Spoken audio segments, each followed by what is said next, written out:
Cześć. Dzisiejszą Cześć. naszą trasę zaczynamy w ruinach historycznego miasteczka Belchite, które jest również, można powiedzieć, miasteczkiem kinowym, gdzie zostało kręconych bardzo dużo filmów i taki film, który na pewno wszyscy znamy, to jest chociażby Labirynt Fauna. A oprócz tego filmu, tej produkcji było kręconych, nie wiem, chyba z 10 jeszcze więcej Dokładnie. filmów, ale są to filmy, które mi nic nie mówią. Także jedyny znany film jest to Labirynt Fauna. Samo miasteczko jest bardzo znane i była tutaj dość krwawa batalia. Tak, podobno zginęło tutaj ponad 5000 osób. Dlatego postanowiliśmy też zacząć właśnie naszą trasę z tego miejsca. Także zapraszamy do oglądania. Dzisiaj ruszamy w trasę ze starego miasteczka Belchite. Belchite Viejo, bo tak brzmi jego nazwa po hiszpańsku, to gmina leżąca w prowincji Saragossa. Stare Belchite zostało zniszczone podczas hiszpańskiej wojny domowej około 1937 roku w wyniku bardzo intensywnych walk i bombardowań. Po wojnie nie odbudowano już starego Belchite, wzniesiono obok nowe miasteczko Belchite Nuevo, a stare ruiny pozostawiono celowo jako pomnik pamięci. No, zaczyna się robić powoli już ciemno. I do tego jeszcze pada deszcz. Dokładnie. I burze są dookoła. Dokładnie, także chyba będziemy szukać jakiegoś miejsca na nocleg. Trzeba jeszcze też kolację zjeść, także na razie ciśniemy do przodu. Hej! No hej kochani, wczoraj wieczorem zatrzymaliśmy się w małym miasteczku, tu na parkingu, w małym miasteczku, które się nazywa, jak to miasteczko się nazywa? Puebla de Alborton. Puebla de Alborton. Zmusiła nas do tego oczywiście burza wczorajsza, która była no, niesamowita. Także teraz się zbieramy i ruszamy w trasę. Także widzimy się już z drogi. Dokładnie. Raise the sails, the storm's begun.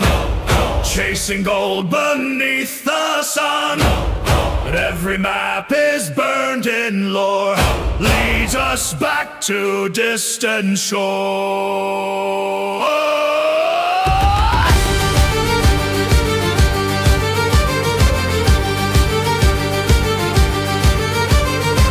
X marks the spot where the brave hearts go. Through the wind and the undertow. Silver gleams and shadows rot. Glory lies where X marks the spot. Race the sails, the storm's begun. Chasing gold beneath the sun. Every map is burned in lore. Leads us back to distant shore. X marks the spot where the brave hearts go. Through the wind and the undertow. Silver gleams and shadows rot. Glory lies where X marks the spot.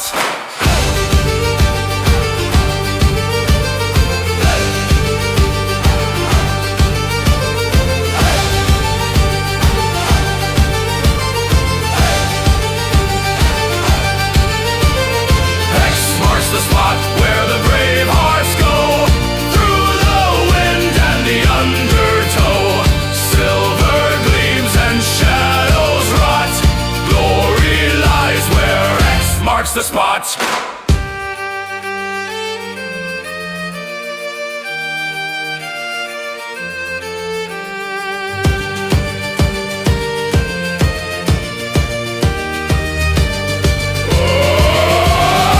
X marks the spot where the brave hearts go.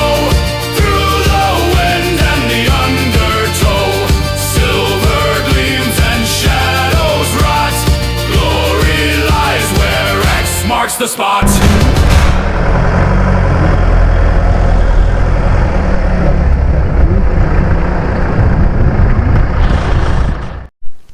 A wyjechaliśmy tu właśnie do kanionu W którym znajduje się Foz de Zafran. Foz de Zafran. Jak widać, dalej nie można jechać ani motorami, ani rowerami. No, rowerami chyba można, motorami ani samochodami.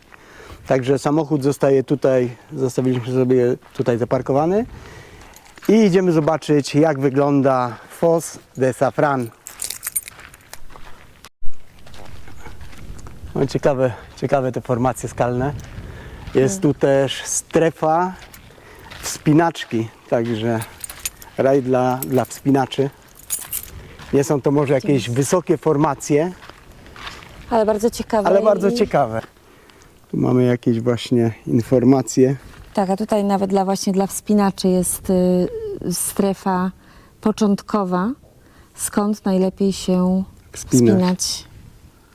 No bardzo, bardzo ładnie, bardzo ciekawie to wygląda. Tam nawet na zdjęciu widać jakiegoś chłopka, który się wspina. No nic, idziemy zobaczyć, jak to wygląda. No kiedyś można było tutaj samochodami normalnie wjeżdżać. Tam jest teraz ten znak pokazany. Tu są ułożone bloki skalne, jak widać, żeby już nikt nie przejeżdżał. Także była to taka dość ciekawa traska. Można sobie było wjechać, przenocować tam. No ale czasy się zmieniają. Coraz więcej zakazów. I coraz większe sankcje dla offroadu, overlandu. No ciekawy ten kanion, nie powiem. O, widać tu już jakieś początki eskalady, czyli wspinaczki. Przygotowane tutaj, nie wiem czy to będzie widać. Staram się tu jakoś pokazać. No ciekawie. Tak, dla miłośników fig. Mamy tu drzewo figowe. Uważaj. Aha. Można się posilić. Figami. Figami. Ładnie wyglądają nawet, nie? Ale jeszcze więcej niż fig jest tutaj os. No, Trzeba uważać. ciągną do Siak. słodkiego, nie? No, stawię niech sobie tam. Czekaj, chciałam sobie figę wziąć. Ona też. No i chyba dotarliśmy do naszego miejsca, czyli do Foz de Safran. Sama nazwa Foz znaczy kanion. Wąwóz, jar, czyli miejsce, które sobie wydrążyła woda między tymi skalnymi ścianami, które tutaj widać po bokach. I ten słup, który tutaj jest, No tak właśnie, się cały czas się zastanawiamy, co to może być. i tak dedukujemy, ponieważ po obu stronach widać resztki też Też jakiejś takiego takiej, jakby fragment słupa. czyli może był to kiedyś most. Chyba tak na to wygląda, bo z tamtej strony tak samo jest taki fragment. Nie wiem, czy to widać, tu będzie tak z daleka. Ale wygląda na to, jakby to było przejście pomiędzy tym... no, Przez kanion, tak. przez kanion, tak. W każdym razie efekt jest i jest to taki fajny punkt docelowy właśnie dla overlandowców bardzo często. No teraz można tu tylko pozwiedzać pieszo. No tak, bo kiedyś w tamtej jaskini po lewej stronie, do której zaraz dojdziemy, Dokładnie, tam ją widać. tam można było sobie nocować i na pewno wrażenia stamtąd były bardzo fajne. A dzisiaj możemy tylko sobie przejść i zobaczyć, jak to wygląda. Gdzieś tam na internecie są jeszcze chyba nawet jakieś filmiki, które właśnie kiedyś można było tu wjeżdżać jeszcze samochodami. Teraz niestety już nie można. A tak wygląda sama jaskinia.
No kochani, tutaj w tym Foz de Safran zatrzymaliśmy się na dłużej, bo jest tak pięknie, że Grześ postanowił się ogolić w takich pięknych okolicznościach przyrody, ale też postanowiliśmy tutaj sobie zrobić obiadek. Także dziś na obiadek mamy makaron, także my jesteśmy na wyprawach bardzo makaronowi. Także dziś będzie makaron z jajkiem i z tuńczykiem. Także mam nadzieję, że będzie to smaczne. Zresztą wszystko w plenerze smakuje wyjątkowo smacznie. I zjadamy i jedziemy gdzieś dalej, aczkolwiek tu jest tak pięknie i spokojnie, że najchętniej byśmy tutaj zostali na dłużej, ale jeszcze mamy nadzieję, że całkiem fajne rzeczy przed nami. Także nie ma co się ograniczać do jednego miejsca. Trzeba eksplorować tereny